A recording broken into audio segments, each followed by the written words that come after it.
Hi there, I'm Ambrozaite, PhD candidate in chemistry at Johns Hopkins University and the president of the Johns Hopkins Science Policy and Diplomacy Group that engages early career scholars in fields ranging from physical sciences to international relations in the new directions of science policy, science diplomacy, advocacy, and communication to really create and foster the connection between scientists, policymakers, and diplomats, among other goals.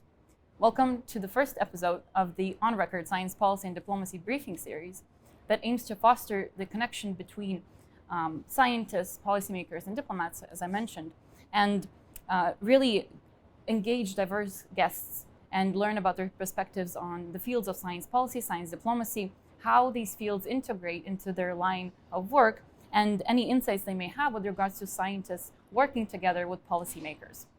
So now it is my absolute honor to introduce our inaugural guest of the briefing series, Mr. Nick Polk, who is the Senior Advisor to the Federal Chief Information Security Officer in the Office of Management and Budget at the White House, previously at DoD and National Security Council, focusing on the topics of national security and emerging technology. Nick, it is such a pleasure to see you again. And so thank great you. To be here. So yes, and thank you so much for taking the time to be with us here today in the very heart of Washington, D.C. So let's get into it. Sounds great. Could you tell us more about yourself and how you got to where you are today? Yeah, definitely. So I came to SAIS after teaching down in Houston, Texas, English and English as a second language, so not science, unfortunately. But then went to the Bologna Center and came back to DC, and afterwards joined the federal government through the Presidential Management Fellowship Program, which is a great program that brings in folks with graduate degrees from across the country to do a 2-year program where they rotate between different federal agencies, and at the end of that program, they end up at a federal agency as a permanent employee. So I came in, rotated among the Department of Defense, and then finished out at the National Security Council. And after that, went back to the Department of Defense, and after working in the Department of Defense Chief Information Officer's office for a couple of years, most recently came to the White House Office of Management and Budget, which is responsible, among other things, for setting the cybersecurity and information technology policy for the federal civilian executive branch agencies. So pretty much everything but the intelligence community. Okay, wonderful. So now, as we heard, we really have diverse experiences in different positions, different roles. So what role have you seen actually scientists and overall science policy and or science diplomacy play in various situations during your work on such topics as post-quantum cryptography implementation and national security systems? Yeah, so science diplomacy and science policy really has been just a central part of the information technology and cybersecurity development in the government. So I'm a little bit of a history nerd, but of course, a lot of folks know about some of the very important IT technological developments that came out of the Department of Defense, especially. So a perfect example, right, that everyone knows about is ARPANET, which was the predecessor to the internet. And that was a DoD research project, which was then later used by a lot of the national labs to share critical scientific information. And after that became pretty widespread, there were only about 10 sites across the country way back in the 70s, and by the time it was actually decommissioned in the 90s and transitioned over to the internet at large, it was thousands of users. Now it's billions of users.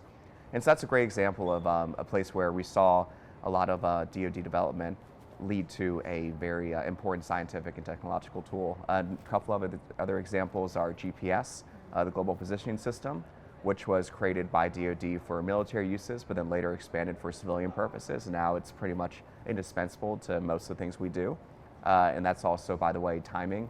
So quantum technologies that DoD developed for timing, such as the atomic clock, are now used to ensure that IT networks can work efficiently, so they have the same time across different networks, and that actually allows them to function. And I think the last thing is, a very interesting one is radar, which was developed in the UK, but later shared with the United States under our defense agreements, but now, of course, is integral for everything that we do that involves flying or anything like that. We are very grateful for radar for making sure that planes don't crash. And so there's been a lot of that, but in present day, DoD, of course, has now their most recent iteration of their Office of Science Technology, which is the Undersecretary of Defense for Research and Engineering. And these folks are really important because they bring scientists into the policymaking process at every different level and across the entire department. And so a lot of what we did, we ensured we were closely aligned with USD-R&E to make sure that they could bring in that perspective, because there are really two reasons here. So first, they help us look ahead of the curve, and they help us look at things where we look beyond just the immediate policy objectives and beyond just the things that we just feel like we need to do tomorrow, and look at what's coming and look at how we can ensure that what the policy that we're writing, whether it's cybersecurity of a Department of Defense national security system, or just how we want to go about doing something like setting up a DoD-wide 5G network. They help us do it in a way that is fosters innovation and doesn't get us stuck in outdated or outmoded technologies. And then the second thing, of course, that they do, which is really critical, is that they take the knowledge they have of the policies we're working on and what the department needs and what we need to get to the warfighter, and then they use that to look at all their different grant programs and fund different research projects which might help that in the future. And that's, again, very important because, for DoD contracting is all about fixing a very specific problem. And a DoD contract is written very specifically. You have to deliver something, and you have to deliver exactly like they say. But for the grant process, which USD-R&E runs, that's very much an explorative function, and therefore they can put things out there and let the scientific community think of the most innovative or the most advanced solution to that problem. Okay, that's really, really interesting. And a related question is from your time at the DoD. So you helped establish the DoD Strategic Cybersecurity Program. That's one, the National Security Agency Cyber Collaboration Center, and then the DoD Zero Trust Portfolio Management Office. So during the development of such really critical programs, how does the DoD work to ensure that its approaches really connect to the research development and the discoveries that are emerging from academia and the industry? Yeah, definitely. So the biggest thing, especially as we go about doing things like I would say the Cyber Collaboration Center is a perfect example. So DoD over the past only a couple of years has really become much more open in how they discuss IT and cybersecurity. So for years, especially information technology at DoD was a very closely guarded secret in many cases. And we really realized very quickly that was not a sustainable objective, nor was it something that really helped us out at all. Because by being so closed off, we were essentially, again, developing different technologies that were only useful for a very small subset and broke very easily and essentially just cost us more money, cost the taxpayer more money without much benefit. So as we embarked on these different goals, really we had two different objectives. And this is kind of, again, very similar to what I talked about before about the dual roles of USD-R&E. So the first was we want to share information. So we want to be very open about what DoD was working on and then the drawbacks and the different considerations. So the Cyber Collaboration Center, for example, which is run at the National Security Agency, is really critical because they are able to take all the different intelligence feeds that the NSA is looking at any given time, and they're able to either declassify it or lower the classification in a way that it can be shared with our industry and scientific partners. And so that's really critical because before we weren't able to share that information, and that meant that our industry partners in many cases were on their own. And so this is a really big step. And same with our scientific partners, right? Because not every scientist in the United States can afford to have their own intelligence agency. Very few, actually. Not everyone's Dr. Evil, essentially. But I'm sorry, that was a bad joke. So that really was an important role. But then, of course, also, especially in cybersecurity, cybersecurity, of course, is it's in many ways a compliance exercise, unfortunately, but in many ways it's also the ability to look at how different information technology works together and determine where we can come up with new capabilities to actually secure those different technologies. So I think the perfect example there, of course, is artificial intelligence. And so the National Security Agency recently announced through the Cyber Collaboration Center that they are starting an artificial intelligence arm of that, where they're going to work to share information about how adversaries might be trying to co-opt or delay the development of responsible artificial intelligence and give that information to the folks that can actually do something about it. And that's really critical, of course, because just to finish the thought, actually, for all these programs and all of the things I'm talking about, they're kind of dual-use technology where they can be used for really good things, but they can also be misused. It's really critical that we put the information in the right hands of the right people so that the right people are developing this technology or this or coming through to these scientific discoveries, and they're using it to benefit the broader tech ecosystem, broader humanity, et cetera, not using it for things like, let's say, breaking encryption or using artificial intelligence for purposes that are not responsible. Exactly. No, I agree with that. And now going towards the more diplomatic side of things, you also served on the National Security Council staff, as we mentioned, and also you were the country director for Spain, Portugal, and NATO affairs in the Office of the Undersecretary of Defense for Policy. So how did you experience the role of science and technology as this tool and a potential vehicle for enhancing the political dialogue and development or maintenance of relations between different countries, different states? Yeah, definitely. So, of course, science policy and diplomacy is very broad and actually I think transcends a lot of other policy areas. You know, the perfect example being the International Space Station still being, you know, very much a symbol of international scientific cooperation, where even though we don't really have the best diplomatic relations with some of the different members of the International Space Station team, it's still there. We still work together, and it still has, you know, continues to lead to great scientific discoveries.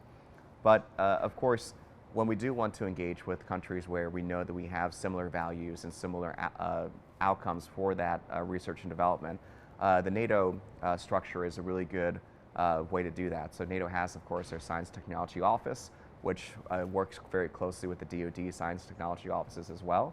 And that has led to a lot of great developments between the different NATO member countries, which we benefited from greatly, whether it's things like avionics that go into different fighter jets that are used among NATO nations, or if you look at kind of the information technology side, really going down to things like interoperable encryption, which has led to not only some really great advances in ensuring that NATO can communicate securely, effectively, and with enough bandwidth to actually share the necessary information, but also, of course, the encryption technology that was developed for NATO over the years, which was really specifically designed to be able to be shared among international partners, now really underpins even things that are on the commercial internet.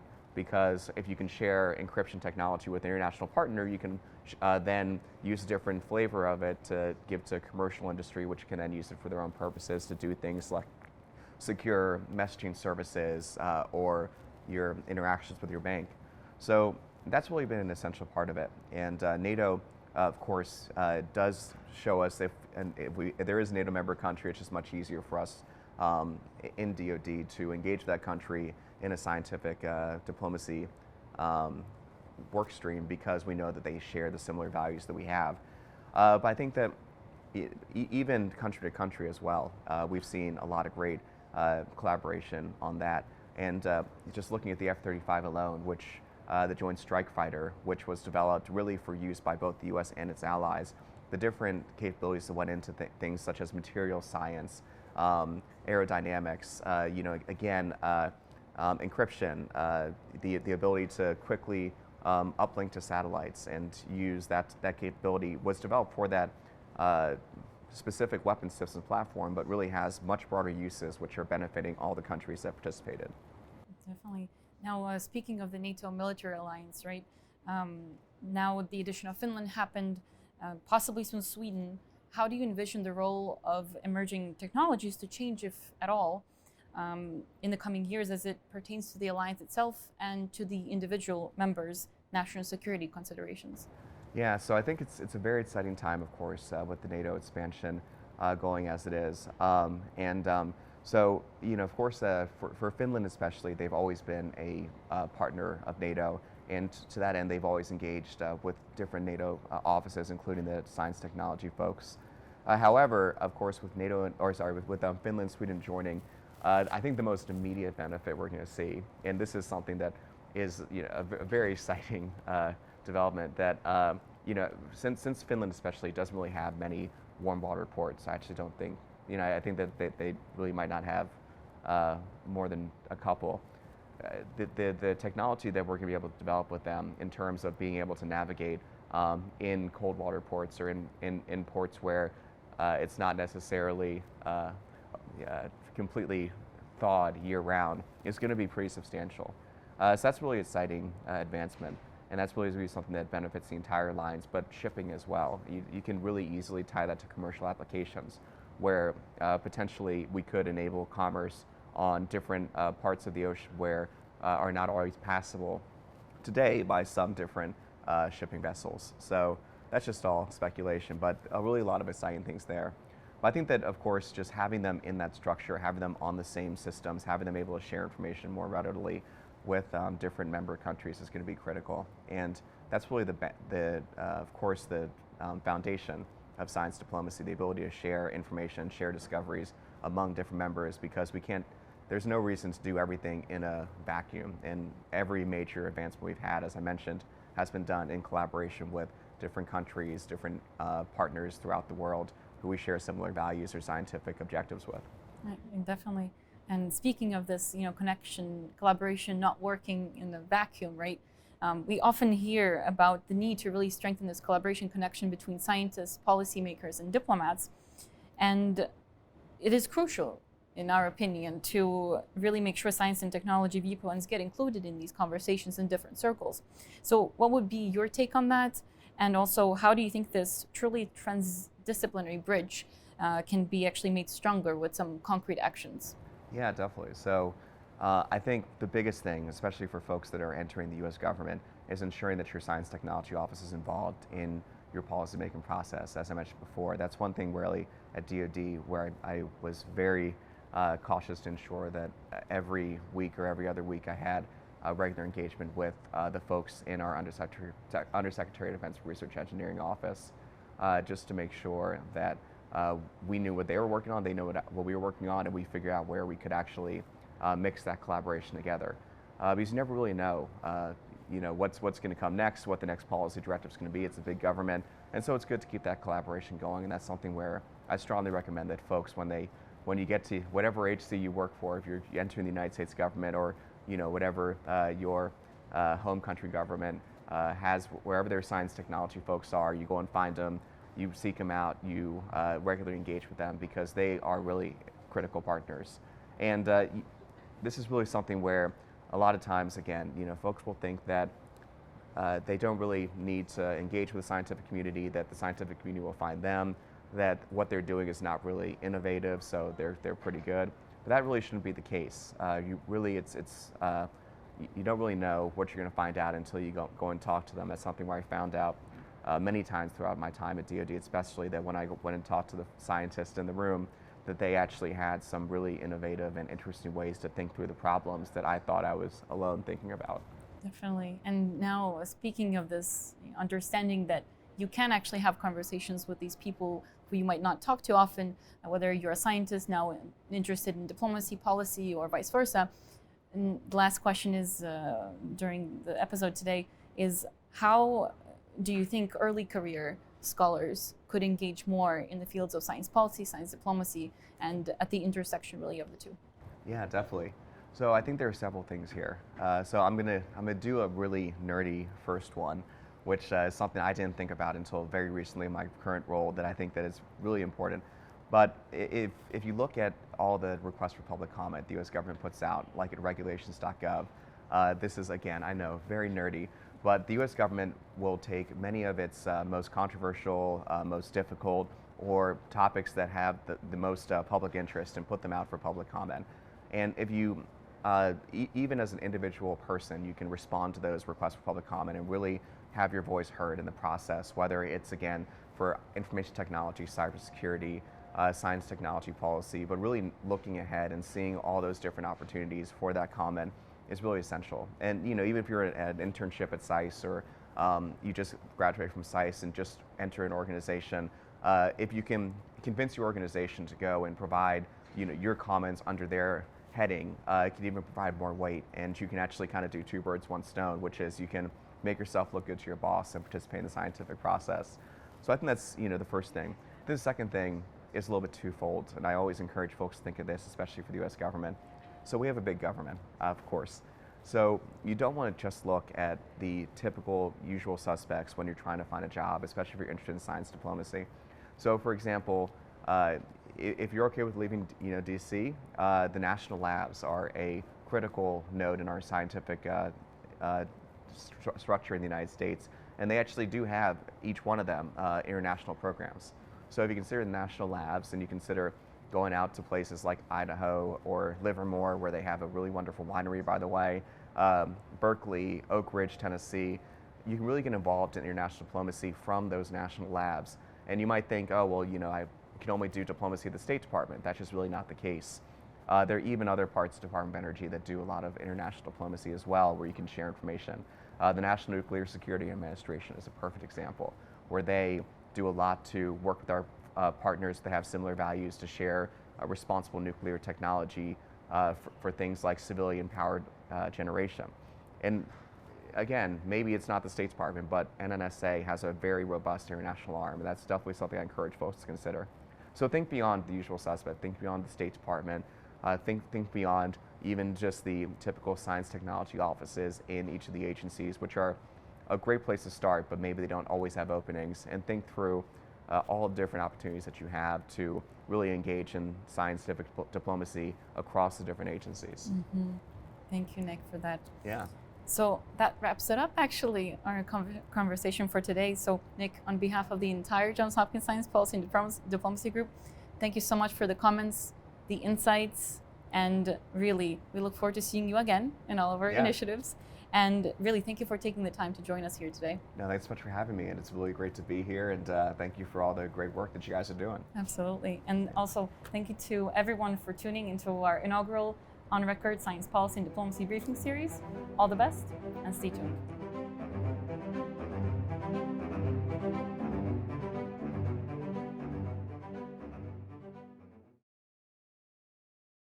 Okay. Well, that was fun. Yeah. Thank you so much.